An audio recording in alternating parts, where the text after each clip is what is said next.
Hey guys, good morning. Happy Friday. It's Daryl here. I don't like to do this, but I need to add this to the previous video. Talking about Trump's visit to the Michigan plant. As you can see, the TV's on behind me, and I try to turn it down while I'm working out so I don't get distracted. And this right here doesn't happen.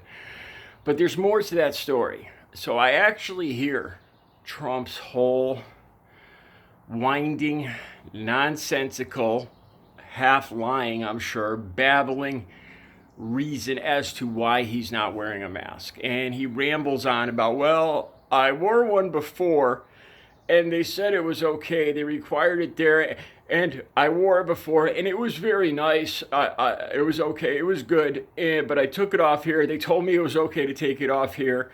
And it's this long, and you, look, like I've said many times, you guys could spot a liar. I could spot a liar. There's no doubt he's making up a good portion of this. The plant manager said, the plant manager specifically asked him that it's required to wear a mask. And this is a manufacturing plant for ventilators. This place is necessary not just for this virus, but if there's one, to prepare for something in the future. It's necessary. This is a very important part of our our country's health in the future. Trump talked about not having ventilators. So this plant is very necessary, right? So you don't want people getting sick.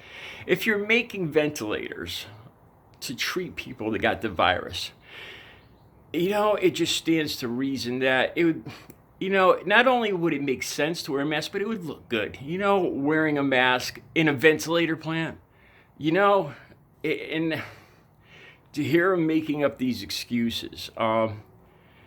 Then there's even more to this. The governor, Gretchen, can't remember her last name, of Michigan, there's a law, passed a, what do you call it, an executive order, I guess. No non-essential trips, visits to manufacturing plants like this, because we need to get our economy going again.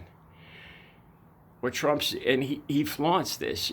Granted, it's the president of the United States, so on and so forth, but what he's doing, I think any other president in our history would have simply obeyed the regulations as a point of honor, as a point of, leading by example.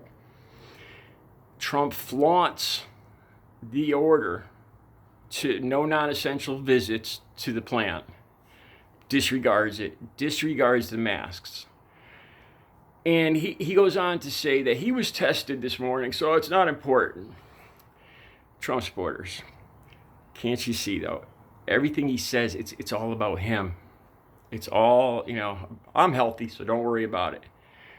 And it doesn't even occur to him, the people around him, the people he comes in contact with. But even more than that, it's the idea of regulations and the rule of law. Come on, you Trump supporters talk about the rule of law, and when you have the leader of the country disregarding and flaunting and picking and choosing what he's gonna, what rules he's gonna what rules he's gonna follow, and this goes along with the Flynn thing.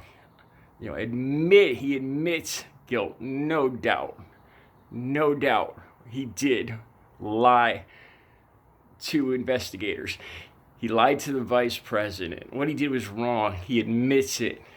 And the highest attorney in the land disregards it and throws it out of court. And this isn't just about Flynn. It's not just about Trump. It's about the whole country. Like I said before, when you have injustice, when you have one person flaunting the law, it's injustice for all of us. And what does that say when you have the president, the president of the United States, picking and choosing what laws he's exempt from, making excuses, and then people wonder why, we have chaos or, so many people in prisons and so on and so forth. It's not just about Donald Trump. It's the example that people talk about him being a great leader, and no great leader would ever do this. They would, as a point of honor, as a point of respect, they would follow the rules, no matter how minuscule they are, no matter how much they might inconvenience his busy itinerary, I think any president in our history would have just followed the rules to set an example. Leaders lead by example. Good leaders lead by example. It's not just do what I say, not what I do. Now, that's not a real leader. I had to say this, and I don't usually like adding on to a video like this because it just seems like I'm, it seems unprofessional and unorganized, but I had to bring this up. All right, back to my sit-ups, crunches. You guys have a good Friday.